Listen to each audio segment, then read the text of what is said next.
আমাদের কোনো যোগ্যতা নেই, আমরা গরিব মানুষ হয়ে ধনীর ছেলের সঙ্গে বোনের বিয়ে নিজেরা ধনী হতে চাইছো, কিন্তু না, আমাদের সেই আকাশ কুসুম কল্পনা আমি লাঠি মেরে সব অপরাধ আমার। আপনি যা সাজা দেবেন আমি মাথা পেতে নেব, কিন্তু আমার বোন এই সংসারে বধূ হয়ে থাকতে হলে তার উপযুক্ত মূল্য তুমি আমার ছেলের বরকনের বাবদ 2 লাখ টাকায় বাড়িতে পৌঁছে দেবে।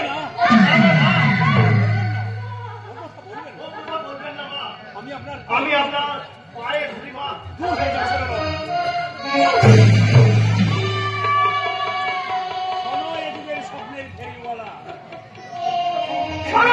শোনো, তুমি এই যুগের স্বপ্নের ফেরিয়ালা।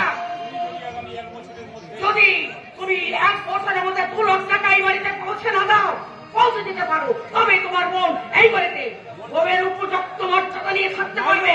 আর তা না হলে ওকে আমি লাঠি মেরে এই বাড়ি থেকে দূর করে দেবো।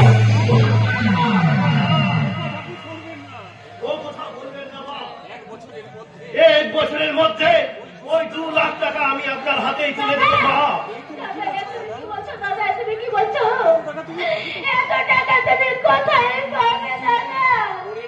ওরে মারা, এই পোড়া দেশের হতভাগিনী বোনের দাদা আমি, তাই আমার টাকার অভাব হবে না রে, টাকার অভাব হবে না। কথাটা মনে থাকে যেন। আর একটা কথা তুমি মনে রাখো, এই কথাটা আমাদের 3 জনের মধ্যে সীমাবদ্ধ থাকবে। অন্য কারো কাছে এ কথা বলে করুণা পাবার আশা করলে করবো না।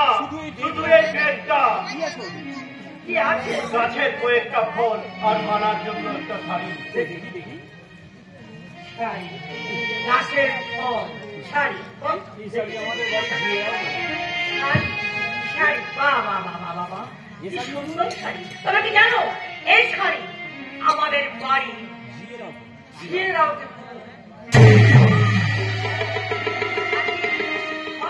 আরে ফল আমাদের বাড়ি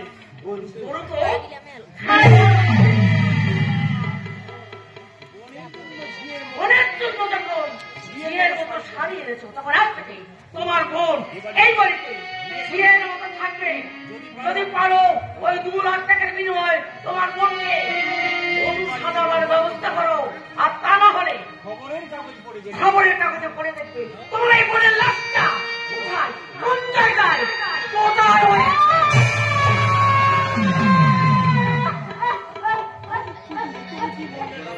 কিন্তু দাদা তুমি কি বললে? দাদা কি বললে? তুমি এতগুলো তুমি টাকা কোথায় পাবে দাদা? দাদা লোন আসতে পারছে পুরো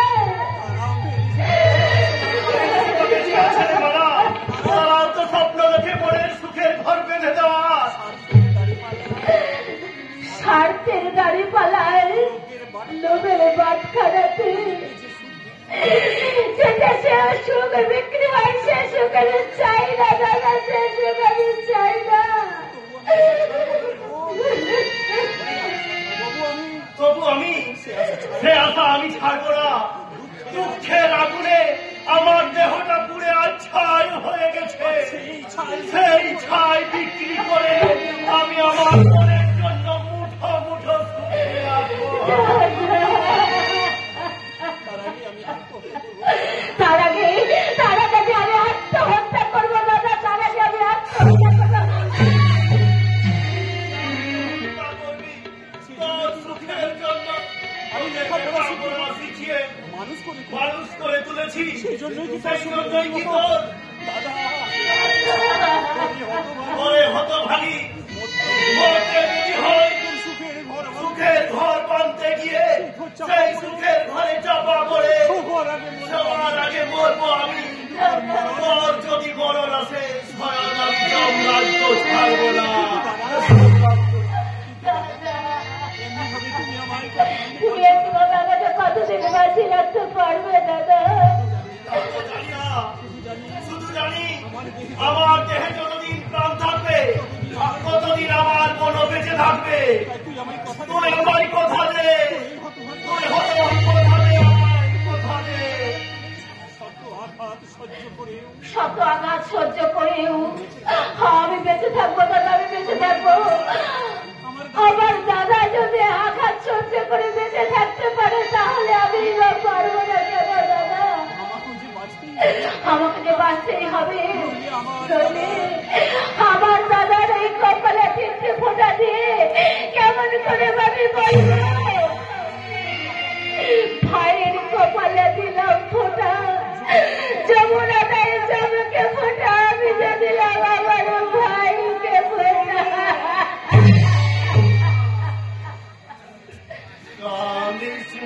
রে মুচিরে কান্না হাসির খেলা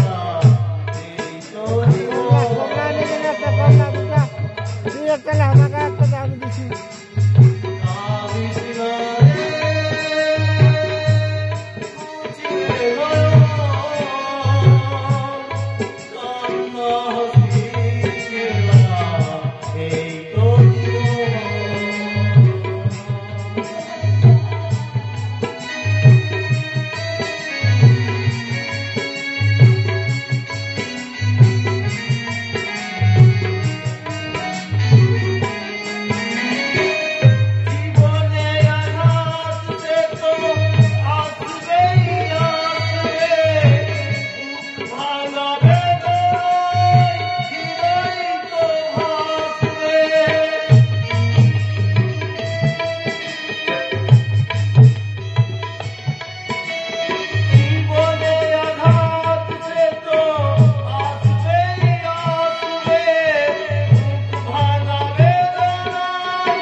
বিকৃত শিক্ষা রোগ নানা জ্বলন্ত অগ্নিকুণ্ডে তাই ওই সাবধান,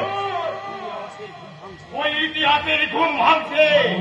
নীরব ইতিহাস চিৎকার করে বলতে চাইছে তোমাদের নগ্নতার কথা, তোমাদের পাবে জন্ম নিচ্ছে মানুষের কোলে পশু সন্তান।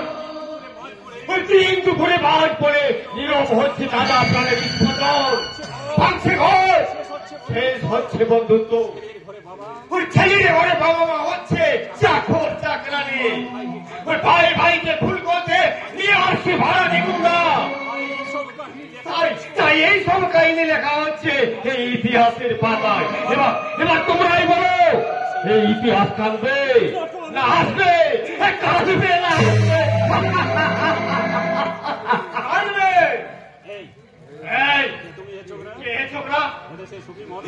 এই দেশের সুখী মানুষকে তুমি কাঁদতে বলছো? আমি সাংবাদিক, অতুল সামনাম। সাংবাদিক সেজন্য সব জানতা আগাম ভগবান। আপনি হাসছেন? আচ্ছা ভাই, বলতে পারো সাংবাদিক হিসাবে তোমার প্রথম কাজ কি? দেশের প্রকৃত অবস্থাকে তুলে ধরে জনগণকে সচেতন করা, যাতে তারা অন্যায় বিরুদ্ধে প্রতিবাদ করতে না পারে। বলো রাজনীতির কচকচানি তুলে ধরা। এই যে এই কাগজের প্রথম পাতায় দেখছো বড় বড় অক্ষরে লেখা, বাংলার মুখ্যমন্ত্রী ওই বিদেশ সচিব হিয়ারির সঙ্গে বৈঠক। আর পরের দিনে হয়তো লিখবে প্রধানমন্ত্রীর পাকিস্তান সফর।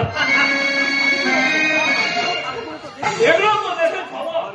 আর ওই দিকে দিকে ছাত্রের হাতে শিক্ষক নিগৃহীত হচ্ছে, নববিবাহিত বল করে পালকি বোমা মেরে উড়িয়ে দেওয়া হচ্ছে। ওই বধূরা তো যেন সহ্য করতে না পারে অসংখ্য বধূ আত্মহত্যা করছে, পুড়িয়ে মারা হচ্ছে। সহায় বধূকে পুলিশ প্রশাসন নেতা মন্ত্রীদের রক্ষা করতে ব্যস্ত, সাধারণ মানুষের ডায়েরি লেখার সময় তাদের নেয়। ওই ফাঁসিটা গাড়ি হচ্ছে সাজানো ঘটনা। ওই হাসপাতালের বেড়ে কুকুর বেড়ালের চেয়েও পড়ে আছে অসংখ্য মানুষ। এগুলো বুঝি দেশের খবর নয়? নিশ্চয় দেশের খবর, এগুলো তো কাগজে ছাপা হয়। হ্যাঁ হ্যাঁ হ্যাঁ, ওইগুলো ছাপা হয় কাগজে। কাগজে এমন এক করে ছাপা হয় যে পাঠকের চোখেই যায় না। কবে এই বৈষম্য দূর হবে সাংবাদিক? কবে এই জনগণকে সচেতন করতে ওই তৃণমূল স্তরের খবর ফুটে আসবে সংবাদপত্রে প্রথম পাতায়? কবে সংবাদপত্রে ভেসে উঠবে ওই মানুষরূপী জানোয়ারদের বিভৎস? সেদিন আর বেশি দূরে নয়, আগন্তুক সেই দিন আপনারও পাতায় পরিবর্তন ঘটবে। সংবাদপত্রের প্রথম পাতায় সেদিন তোমায় খুঁজে বের করে প্রথম শুভেচ্ছা জানাবো আমি। কিন্তু কে আপনি? কি আপনার পরিচয়? আমার বিস্তারিত পরিচয় ওই চিত্রগুপ্তের খাতায়। এখন আমি শুধু ইতিহাস। Yes! ওই বর্তমান সমাজে গাম্রদায় মানুষরূপী জানোয়ারদের সব লালসার হিংস্র মূর্তি জ্বলন্ত প্রতিছবি আকাশে আমার বুকে তাদের অবদান্যতায় আজ আমি একমাত্র প্রধান সাক্ষী। কিন্তু এই সমাজ সংসারের কাছে কি চান আপনি? এই নোংরা বিভক্ত সমাজটাকে ধ্বংস করতে চাই। আরো একটা সুনামি, বড় একটা ভূমিকম্প, তাদের জীবিত আক্রমণে এই সমাজটাকে ধ্বংস করে নিয়ে আসবে ফুটন্ত সকাল। পূর্ণ করতে কি তুই সাংবাদিকের ঘাড়ের ওপর ভোট করেছিস নাকি রে পাগলা? পাগলা কি বিভক্ত রূপ, যেমন জঘন্যতম নরকের আর একটা রূপ। ইউ আর রাইট মিস্টার মেকি ভদ্রলোক। আমার এই উপরের বিভৎস রূপ দেখে চমকে উঠে দাঁড়ায় যাদের ভেতরটা আমার চেয়েও জঘন্য। বললি তুই? আরে মিথ্যে কথা বলিনি বাবু। ওই আপনাদের মতো চকচকে পোশাক কিছু মানুষ আমাদের তো সৃষ্টিকর্তা, আর আপনার তো রচনা করেন সমাজ সংসারে বুকে এই বিভৎস ইতিহাস। মিথ্যে মিথ্যে মিথ্যে।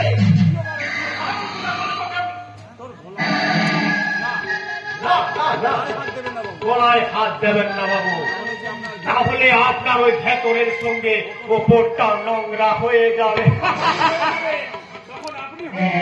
তখন আপনি হয়ে যাবেন আর একটা ইতিহাসের শিকার। সেই ইতিহাস যখন আপনার কণ্ঠনালী চেপে বসবে তখন আমি গায়ে গায়ে ডাক ছাড়ব, নিস্তার পাবেন না। ঘরগুলোর মতো ভেসে যাবে টাকা, হাজার তান্ত্রিকের মতো চামচার দল। তখন আপনি হবেন ইতিহাসের জনক।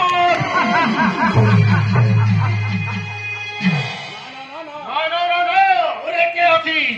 ওই পাগলাটাকে ধর, আর তোকে আমি গুলি করে মারবো। আমি কি ডায়েরিতে লেখবো স্যার? What? আপনার মতো মহান মানুষের বক্তব্য তো, তাই আগামীকাল সংবাদপত্রের প্রথম পাতায়। এই সারা সাংবাদিকের বাচ্চা, তুই আমার অপমান দাঁড়িয়ে দাঁড়িয়ে উপভোগ করছিস তাই না? তোকে আমি কিন্তু উচিত শিক্ষা দিতে গিয়ে এসে গেলে আপনার মতো একজন মহান পুরুষের সম্মান কি বজায় থাকবে না? তুমি কি আমায় উপহাস করছিস? আমাকে উপহাস করছিস? তা কি কখনো পারি স্যার? আপনি হলেন একজন বিশিষ্ট সমাজসেবক, তারপর নারী জাগরণ মঞ্চে। ওই নারী মঞ্চ নিয়ে তুমি যে কথা সংবাদে লিখেছো সেটা তুমি আদালতে প্রমাণ করতে পারবে তো? সেটা আদালতেই ভেবে দেখবো। তার আগে তোমাকে আমি 7 হাত মাটির নিচে পুঁতে দেবো। সামান্য একটা চালানোর সাংবাদিক তুমি? আমি হঠাৎ এই পথে অফিসে যাচ্ছিলাম, কিন্তু আপনার চেঁচামেচি শুনে কি ব্যাপার স্যার, কি হয়েছে বলুন স্যার? তোমার জেনে কিছু লাভ নেই। আপনি কি বলছেন স্যার? আপনি কি বলছেন? আপনার জন্ম থেকে মৃত্যু পর্যন্ত আপনার পুরো ডাটা তো আমার জানার দরকার নাকি? অগ্নিশিখা, আপনি একটু বোঝার চেষ্টা করুন স্যার, বোঝার চেষ্টা করুন। আপনার ন্যায় অন্যায় ভালো মন্দ সবকিছু না জানলে আমি কিভাবে আপনার দিনকে রাত রাত্রি দিন করবো স্যার? অবশ্য ঠিক। আরে তুমি জানো এই শয়তানটা ওদের সংবাদপত্রে লিখেছে যে আমাদের নারী জাগরণ মঞ্চ থেকে নাকি নারীদের বিদেশে পাচার করা হয়। এটা তো আমি পড়েছি স্যার। আচ্ছা তুমি জানো, আমাকে এখন কিছু বলোনি? সেটা বলার মতো কোনো দাবি খবর নয় স্যার, কারণ এতদিনে হয়তো সেই খবরটা কেজিদের বিক্রি হয়ে গেছে আর এখন সেটা চানাচুরের ঠোঙ্গা হয়ে গেছে। ছেড়ে দেবো। ও আপনি বুঝি সাংবাদিক বাবু, তাই না? এই সংবাদটা লিখেছেন, তাই আপনাকে আধখানে আমার নমস্কার আর পুরোটা দেব তখন যখন আপনার লেখা ডায়েরিটা পুরোভাবে প্রণাম করতে পারবেন। এখন যান, আপনার সঙ্গে কাছে নিয়ে পড়ুন। যথাসময়ে উপযুক্ত তথ্য প্রমাণ দিয়ে আবার আমি সেই খবর সংবাদপত্রে ছাপবো। মৌমাছি কামড়ানোর ভয়ে মৌটাকে ঢিল মারতে আমি ছাড়বো না, ঢিল মারতে। আচ্ছা এই অভিষিকা,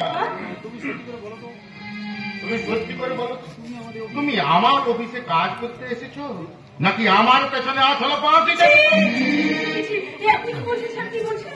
বুঝতে পারলেন না তাই না? বলি ওই সাংবাদিকের বাচ্চাটাকে তুমি যেভাবে আমার পেছনে লেড়িয়ে দিয়েছো তাতে তো সারা সাংবাদিকের বাচ্চা আমাদের অফিসে আসবে, আসবে আর তখন আমি ওকে এমন কাজে ধরবো যেটা ওর বাচ্চা তো পুরুষও দেখেনি। এত বুদ্ধি নিয়ে তুমি আমার বিয়েতে নও? তুমি আমার আমিও তো সেই আশা আপনার মতো সমুদ্রে আমার এই জীবন নৌকা ভাসিয়েছি স্যার। আরে তোমার রাখো না, হ্যাঁ তোমাকে আমি ভালোবাসার খাঁচায় আর আমি সেই বন্দি খাঁচায় বসে বসে বলবো, এই জীবন ছিল নদীর মতো গতিহারা, ওগো তোমার আকাশ যদি চলে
এই যাচ্ছিলাম এই পথে, হঠাৎ নারী জাগরণ মঞ্চের সভাপতি ওই নারীকে নিয়ে রাসলীলা দেখতে পেয়ে আপনি কি বলছেন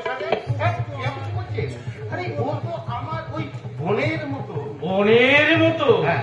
ওটা আবার বোনের মতো হয়ে যাবে না তো?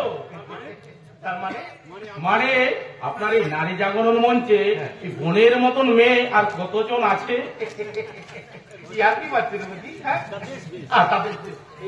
অগ্নিশিখা, তুমি অফিসে যাও? যাচ্ছি স্যার, যাচ্ছি। আপনি কিন্তু অফিসে আসবেন।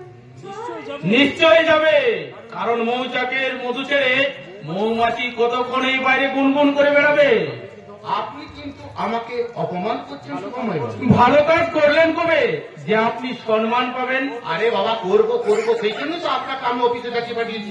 কিন্তু এখানেই যখন দেখা হয়ে গেল, প্রস্তাবটি কি আমি এখানে দিতে পারি স্যার? বলে ফেলুন, আমার কোনো অসুবিধা নেই।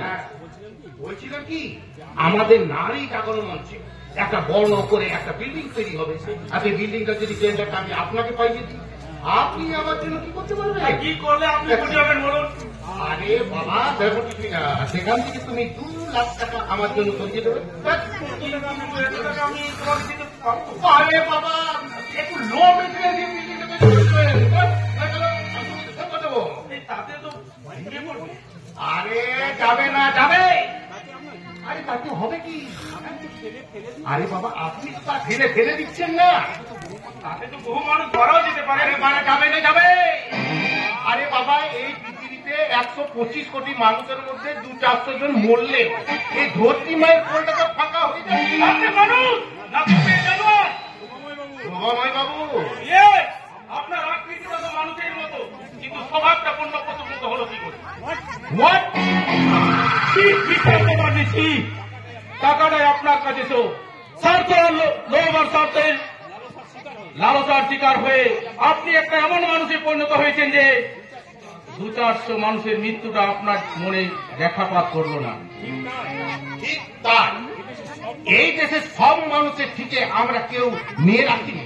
হ্যাঁ, তাই ওইসব চিন্তা মুছে ফেলে আমার প্রস্তাবটা একটু ভেবে দেবে।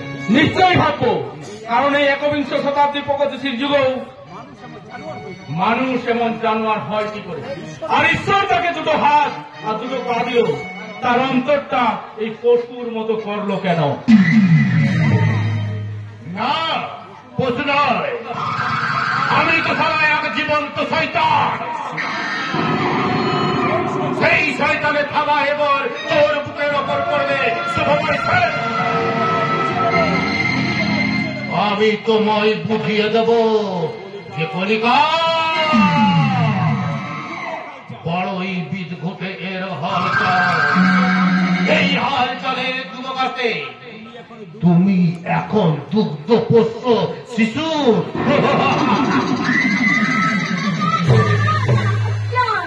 গাড়িটা চলে গেল। আমার তো একেবারে ভালো লাগছে না। এবার আমি বাড়ি কেমন করে? যদি কিছু না মনে করেন তাহলে আমার গাড়িতে করে আপনাকে পৌঁছে দিই। কি আপনি? আরে আপনি তো সেই নারী জাগরণ মঞ্চের। মনে রেখে দেখছি। হ্যাঁ, তাহলে আমার প্রস্তাবটা মনে আছে? অফকোর্স, আমিও তো চাই এই নারী জাগরণ মঞ্চে যোগ দিয়ে, এই দেশের অপেক্ষিত নারীদের যোগ দিয়ে কিছু একটা করতে, কিন্তু দাদা কিছুতেই আমাকে। আরে রাজা রামমোহন রায়, ওই ঈশ্বরচন্দ্র বিদ্যাসাগর এই দেশের নারীদের জন্য অনেক কিছু করেছেন, কিন্তু তা সহজে হয়নি। কিন্তু আমাকে কি আমার দাদার বাধা অতিক্রম করে এগিয়ে আসতে হবে স্যার? আসলে কথা কি জানো? যে ওই ভালো কিছু করতে গেলে বাধা বিপত্তি আসবে। আসলে এই জগতে এই জগতে আমার দাদা ছাড়া আর যে কেউ নেই, তাই তো দাদা বাধা অতিক্রম করে আসতে পারছি না। যদি আমার কিছু হয়ে যায় সব বিপদকে অতিক্রম করে তোমার জীবনে পারিজাত ফোটাতে আমি সব সময় তোমার সামনে কোটি কোটি টাকার মালিক হওয়া সত্ত্বেও ওই গুণটা না আমার একবারই চুলকে দেবো যে কোনো ভালো কাজে চুলকে দেবো, বিপদ হলেও চুলকে দেবো, ধরলে মরলে সব কাজে চুলকে দেবো। যে কোনো কুটকুটা চুলচুলের উপশম চুলকে দেবো। মানেটা কি? আরে ও হচ্ছে আমাদের বাড়ির চাকর। এখন উনি ওগুলো করবেন না ম্যাডাম। দাদা বলেছেন আমি আপনার friend freedom and guide. Freedom and guide. হ্যাঁ, ম্যাডামের সঙ্গে কোনো প্রয়োজন থাকলে আমার সঙ্গে কথা বলুন। সব কাজ সাকসেস হয়ে যাবে। এখন আমি শুভ অশুভ যে কোনো কাজে চুলকে দেবো। এই চুলকে, তুই একটু এগিয়ে চল, আমি দু একটা স্যারের সাথে কথা বলে চলে যাবো। চল। কথা যখন দু একটা তখন এগিয়ে যাবো কেন?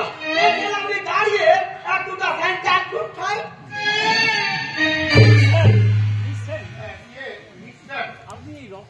আপনি এই রাম ভক্ত হনুমানটাকে করতে দিতে পারেন? রাম ভক্ত হনুমান বেশি বুঝতে হয়নি। এই আপনার মতন এই শিবতলা বাহনের কাছেই ছিলাম। আমি একটা গাধা? আমি বলিনি, আপনি নিজেই বললেন গাধা। তবে আমি এমন উচিত শিক্ষা দেবো না। যারা উচিত শিক্ষা দেয় তারা চিৎকার করে, আর যারা উচিত দেখতে পারে তারা গর্ধবের মতন চিৎকার করে। চুলকে, তোর দিন টিমের দৌড়টা কিন্তু বেড়ে যাচ্ছে। কিন্তু আমার উপরে কেউ যদি কান নেয় আমি তাকে ছেড়ে কথা বলি না। আর আমাকে অপমান করে তুইও পার পাবি না। আমাকে অপমান করে তুইও কিন্তু পার পাবি না। আমার ক্ষমতা কত ও জানে না যে আমার ক্ষমতাটা কতখানি। যেতে দিন মিস্টার চ্যাটার্জি, যেতে দিন। আরে ওইসব বাঁচার ছেলে কোনোদিন কথা ধরতেছে, আর আপনার মতো মানুষ তো বাদ দিন। তোমার কথা মতো আজ আমি ওকে ছেড়ে দিচ্ছি। কিন্তু দ্বিতীয় দিন যদি শালা এরকম কথা বলে না, আমি চুল চুলকে দেবো। আমি বারবার সহ্য করার বান্দা নয়। চলুন ম্যাডাম, চলুন ম্যাডাম, আমরা বাড়ি যাই। চল। হ্যাঁ হ্যাঁ চল। আজ তাহলে আসি।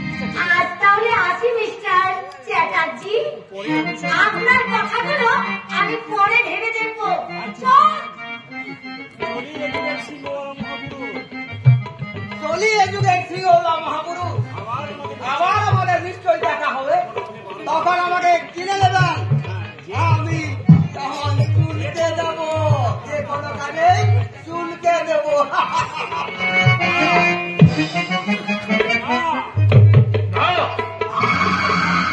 তার আগে তোর ওই মালিক আর মালকিনকে আমি দফা রফা করে দেবো। শুভময় সেন, তোমার বোনকে পেতে আমায় বেশি হাত করতে হয়নি, তাই তোমাকে তাকেই আমি যাবার গতি করে তোমার বুকে আমি যাব মক্ষম ধাক্কা।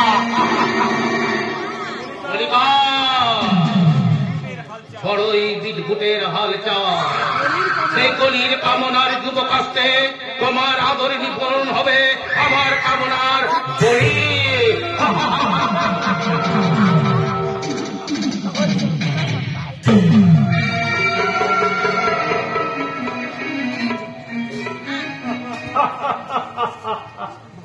ভাগ্যের কি নিষ্ঠুর পরিহাস, লেখাপড়া শিখেও ছেলে বেকার, একমাত্র আদরের মেয়ে শ্বশুর বাড়িতে কেমন আছে কে জানে।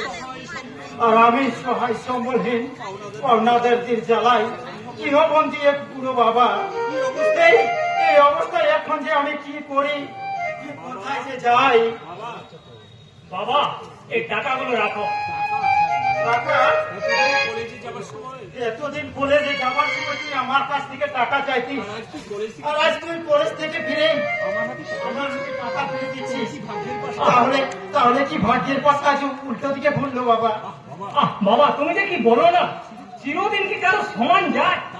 তা সময় যায় না ঠিকই, কিন্তু আজিবা তুই কোন আলাদা আশ্চর্য প্রদীপ পেলিস যে কলেজ থেকে ফিরে তুই এতগুলো টাকা আমার হাতে দিয়েছিস? বাবা আমি চাকরি পেয়েছি বাবা। চাকরি?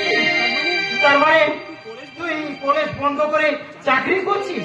হ্যাঁ হ্যাঁ, তা বেশ বাবা, কিন্তু কোথায় কি চাকরি করছিস সেটা বলবি তো? আজই সব কথা বলতে হবে কেন বাবা? ওরে আমি তোমায় সব কথা বুঝিয়ে বলবো। বুঝিয়ে বলবি? কিন্তু তোর চাকরির কথা আমার বুঝিয়ে বলতে হবে কেন বাবা? বল বল বাবা, তুই কি কাজ করছিস বল। বাবা আমি চাপাডাঙ্গায় হারাঙ্গায় হারালদার থেকে ভাড়া করা ভ্যান গাড়িতে বাড়ি বাড়ি করে কয়লা দেয়। দাদা হতভাগা, তুই কি ভেবেছিস তোর দাদা মরে গেছে যে তোকে সংসারের জল কানে তোকে তুলে নিতে হবে? আমি তা কোনোদিন ভাবিনি দাদা। তুই তাহলে তুই এ কাজ করলি কেন? তুই লেখাপড়া জবাঞ্জলি দিয়ে এই ছোট কাজ করতে গেলি? কি হলো কমল? তোর দাদার কথা জবাব দে বাবা, তোর দাদার কথা জবাব দে। আমি তো তোমাদের কাজেই শিখেছি বাবা, যে পৃথিবীতে কোনো কাজেই ছোট নয়। এই কমল, বেশি জ্ঞান দেওয়ার চেষ্টা করবি না। জ্ঞান আমি দিচ্ছি না দাদা, আমি শুধু এই সংসারে তোমাদের কথা চিন্তা করে এই সিদ্ধান্ত নিয়েছি। তাহলে কি আপনি লেখাপড়া করবি না বাবা? করা উচিত নয় বাবা। যার দাদা শিক্ষিত বেকার হয়ে একটা চাকরির জন্য পথে পথে হন্য হেরে ঘুরে বেড়ায়, আর 2 পয়সা টিউশন করে সংসার চালায়, যার বৃদ্ধ অসহায় বাবা বাড়িতে বসে নীরবে চোখের জল ফেলে দিন কাটে, যার বোন সুখের সংসার বাঁধতে গিয়ে দুঃখের নোনা নোনা হাবুডুবু খায়, লেখাপড়ার বিলাসিতা তার সাজে না বাবা, সাজে না।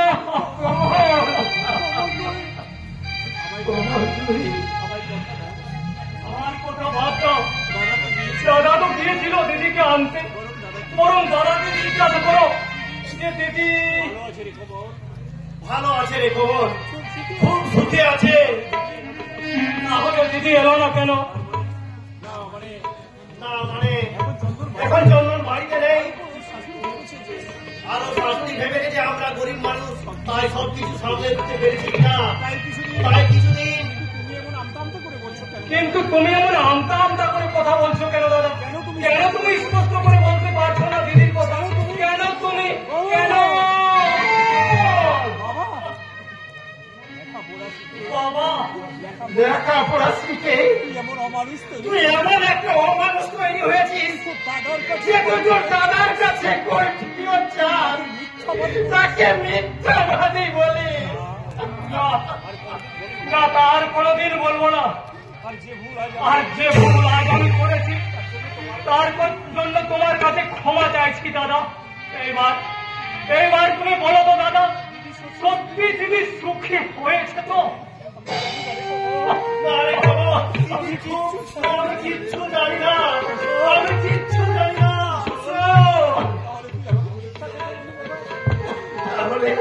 তাহলে তুই আমাকে মিথ্যা কথা বললি বাবা? হ্যাঁ বলেছে। ধর্মরাজ যুধিষ্ঠির যদি মিথ্যা কথা বলতে পারে তাহলে আমার দাদা বললে দোষ কোথায় বাবা? আমি একবার আসছি বাবা। কোথায় যাচ্ছিস তুই? দিদির বাড়ি, দিদির সুখের সংসার দেখতে। না সেখানে তুই যাবি না। কোনো কিছুর বিনিময়ে আজ আমার গতিরোধ করতে পারবে না দাদা। আজ আমি দুর্জয়, তাই হাজারো হাজার চিন্তা করে আজ আমি দিদির বাড়িতে যাবই যাব।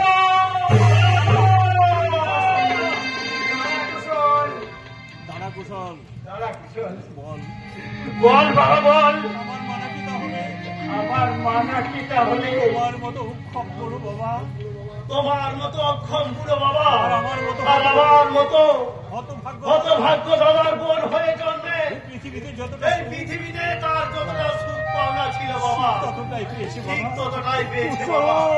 কুশল। কুশল।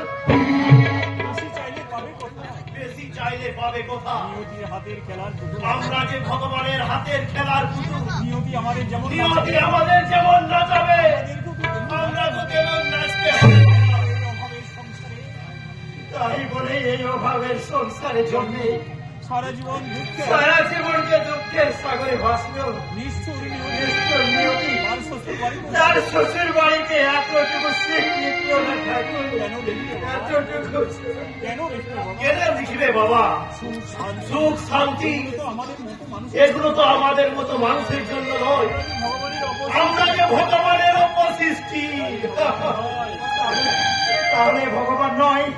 জানতে চাইবো এই মানুষের কাছে, ওগো ওগো আজকের সমাজের মানুষ, তোমরাই বলে দাও কি আমাদের অপরাধ? শিক্ষা দীক্ষা মানবিক মূল্যবোধ থাকা সত্ত্বেও কেন আমরা মানুষ সমাজের বাইরে পড়ে থাকবো? কেন কেন আমরা মানুষের বাইরে পড়ে থাকবো?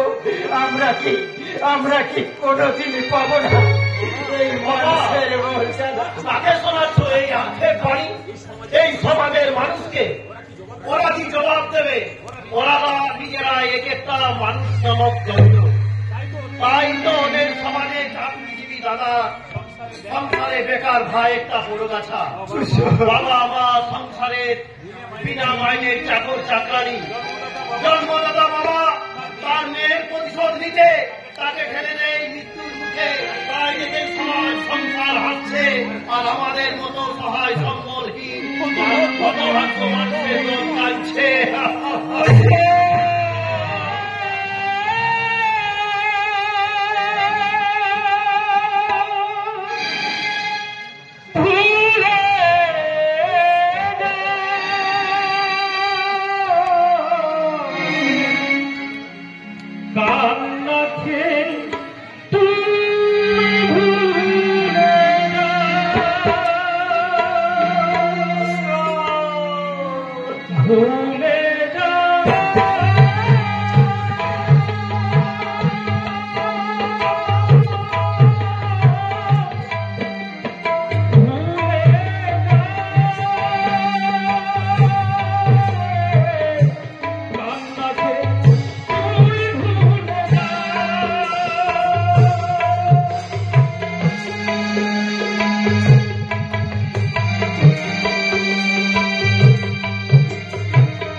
No!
তোমায় ধরে দিলাম, তোমাকে যে আমার চাই।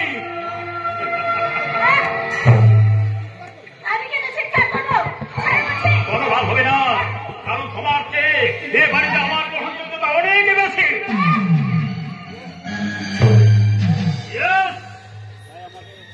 তাই আমাকে চোখে তাল কেটে খবর খেতে যেও না। এসো, এই তো আমাকে শান্ত করার উপযুক্ত সময়।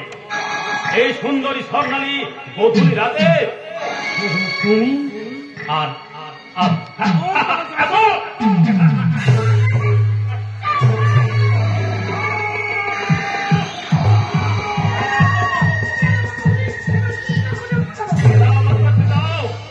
আমি চলে যাবো, আর আমি এ বাড়িতে থাকবো না।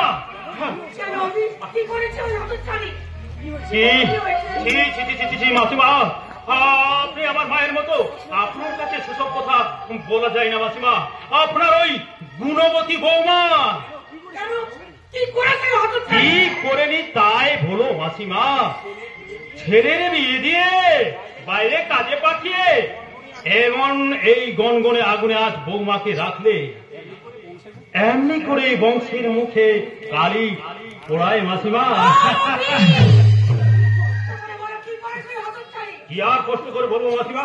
হ্যাঁ, আপনাদের বাড়িতে ঢুকতেই আপনার ওই গুণধরী বৌমা আমাকে জড়িয়ে ধরলো। আমি কত করে বললাম, বৌদি আপনি চন্দনদার বউ, আপনি আমার গুরুজন, আমি আপনাকে শ্রদ্ধা করি, এভাবে আপনি চন্দনদার মুখে কলঙ্ক দেবেন না।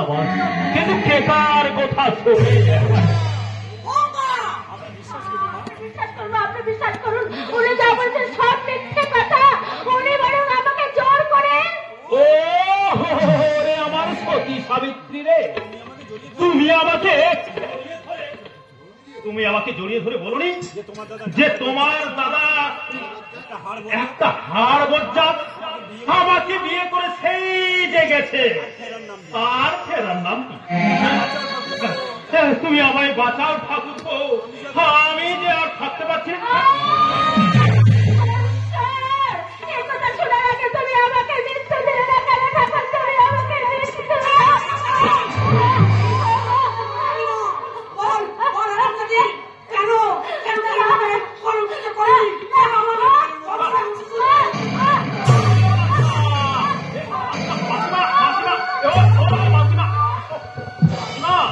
এবারের মতো ছেড়ে দিন, ভুল তো মানুষই করে দেখবেন, আর বৌদি কোনোদিন ভুল করবে না। এবারের মতো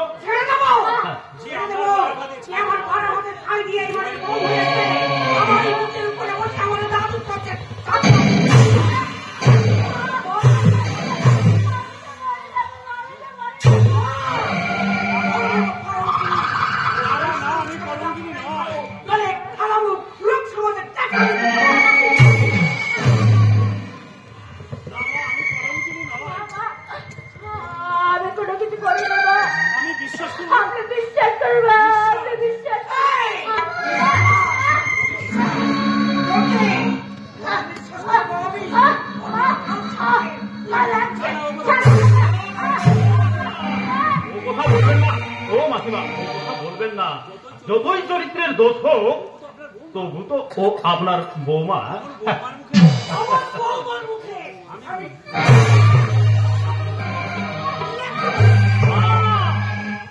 আপনারা মানুষ না তোকে জানোয়ার? আপনাদের মধ্যে যদি বিন্দু মাত্র মনুষ্যত্ব থাকতো, তাহলে এইভাবে বাড়ির বউকে গরুর মতো পেটাতে পারতেন না। আমার পক্ষের মান সম্মানকে ধুলোয় মিশিয়ে দিয়েছে।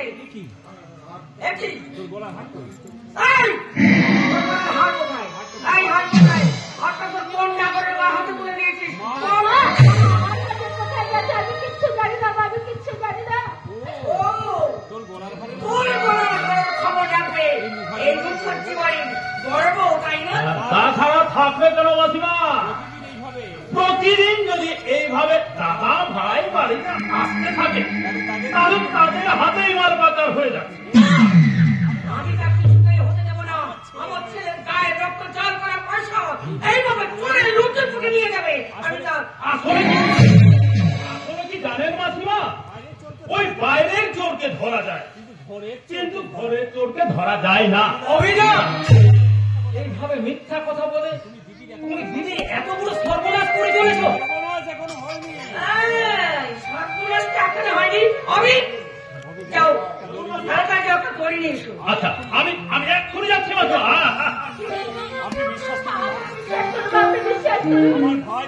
আমার ভাই দাদা কেউ একটু চুরি করে নিয়ে হাতটা গায়ে দেবা। তাও কি বল, তোর হাতটা কি গড়াতে কি উড়ে গেল? না, উড়ে কেন যাবে, তবে সেটা খুঁজে দেখতে পারতেন। কিন্তু এইভাবে একটা বাইরের লোকের কথা বিশ্বাস করে এক্ষুনি প্রমাণ হয়ে যাবে বিশ্বাস নাই যে কে বাইরের লোক আর কে ঘরের লোক। মাসিমা, এবার তাহলে এবার কি করবে? যাও, ওই শয়তানটার হাত দুটো পিঠ বড় করে বেঁধে কাঁদতে কাঁদতে থানায় নিয়ে যাও।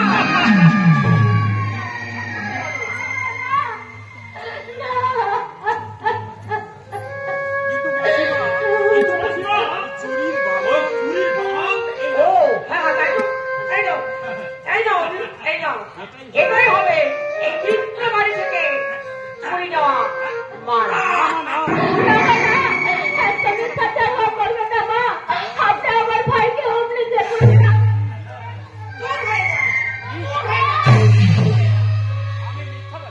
আমি মিথ্যাবাদী।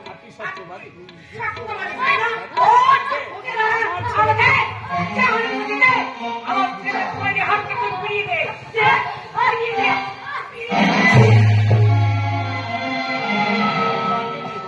কাঁদতে নেই মা, কাঁদতে নেই। যার বাবা লাগেনি মা, লাগেনি। যার বাবা লাগতে নেই।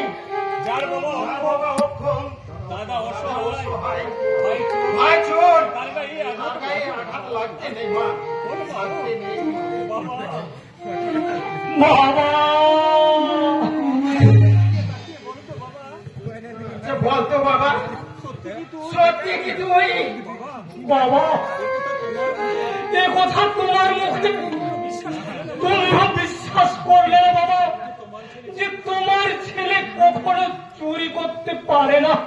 বিশ্বাস বিশ্বাস আমি করি বাবা, বিশ্বাস আমি করি, কিন্তু আমার সব বিশ্বাস আজ চোখের নলা জলে চৌরাশতে হারিয়ে যাচ্ছে বাবা। তাহলে তাহলে আর কি করবে? দিদির সংসার বাঁচাতে, দিদিকে নির্দোষ প্রমাণ করতে আমি জেলের ছেলে বসে মাথা ঠুকরি। আমি চাই না যে কোনো অপরাধ আমার দিদিকে স্পর্শ করে।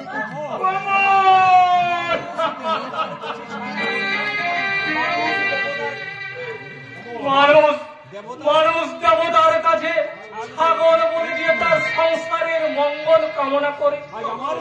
আজ আজ আমার বলিতেই হোক এই সংসারের মঙ্গল।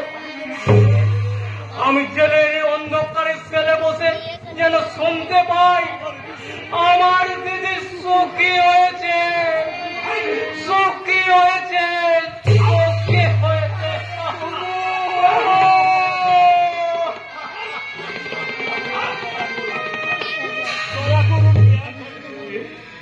দয়া করুন একটা ফুলের মতো নিষ্পাপ জীবনকে নষ্ট করে এমনি ভাবে নষ্ট করে দেবেন। আমি আপনার এই পায়ে আমি আপনার পায়ে দূর হয়ে গেছে।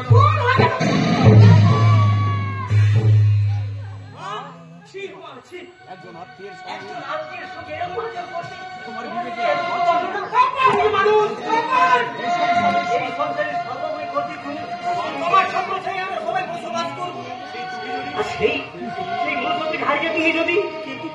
কিন্তু তুই কি জানিস যে এরা সংসারে কত বড় ক্ষতি করেছে? সে কথা পরে জানবো মা, এখন যে নিজের চোখে দেখলাম তারপর আমার মনে কখন কোন ছবি ঘটে উঠবে মা। তুমি বলতে পারো মা, বলতে পারো তোমার জন্য এই বুকের মধ্যে যে সৌধের আপনার পাতা আছে এবারটা পুড়ে ফেলার দিন এসেছে, কারণ এখন যে তুই নতুন সমবাদে পেয়েছিস একটা কথাতে বলে রাখিস খোকা, মায়ের চেয়ে মাসিক খরচ যদি বেশি হয় তাকে কিন্তু বলে এসো আমায় ক্ষমা করুন। আপনার প্রতি মা যে রুদ্ধ আচরণ করে গেছে তার জন্য আপনার আমি পায়ে ধরি। না বাবা না, কোনো অপরাধ তুমি করেননি, আর তার জন্য তোমাকে ক্ষমা চাইতে হবে না। এ সমাজে আমাদের যা প্রাপ্য তা তো আমাদের পেতেই হবে বাবা, তা তো আমাদের পেতেই হবে। দাঁড়িয়ে আছে কেন? তোমার বৌদি আজ হাজারো সুখ শান্তির কাছে চাপা হয়ে গেছে ভাই। তাই তো অস্ত্র ছাড়া যে তার কাছে আর কিচ্ছু নেই। মানা, যাও বাবা যাও, বাড়ি যাও বাবা, বাড়ি যাও। জীবনে আর কখনো তুমি আমার এই সুখের সংসার দেখতে এসো না বাবা। যদি কখনো অশুভ মুহূর্তে যদি তোমার হৃদয়টাকে হাহাকার করে কেঁদে ওঠে, সেদিন তোমার হৃদয়ে পাথর চাপা দিয়ে তুমি মনে করো তোমার মারা গেছে।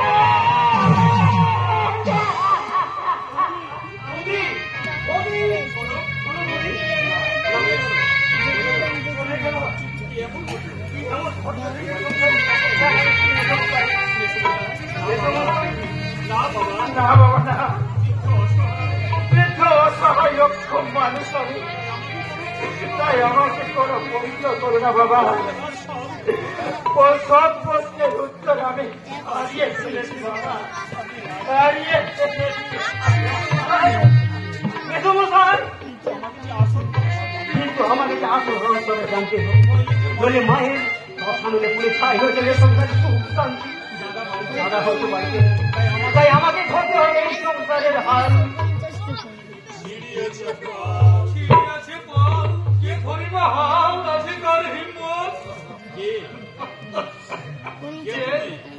তুমি বাবা আছো তো? হ্যাঁ, আপনাকে তো ঠিক।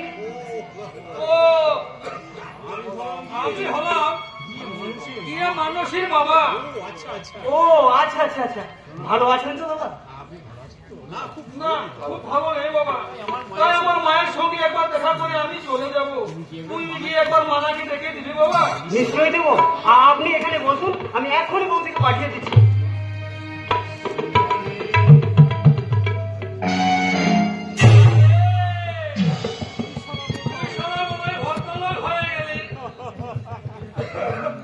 যে শিবার নাম শুনলে মায়ের গর্ভে থাকা শিশু আতঙ্কে শিহরে ওঠে, সেই শিবা এখন পয়লা নম্বর ভদ্র। এক ভিডিও এর মামা শ্বশুর।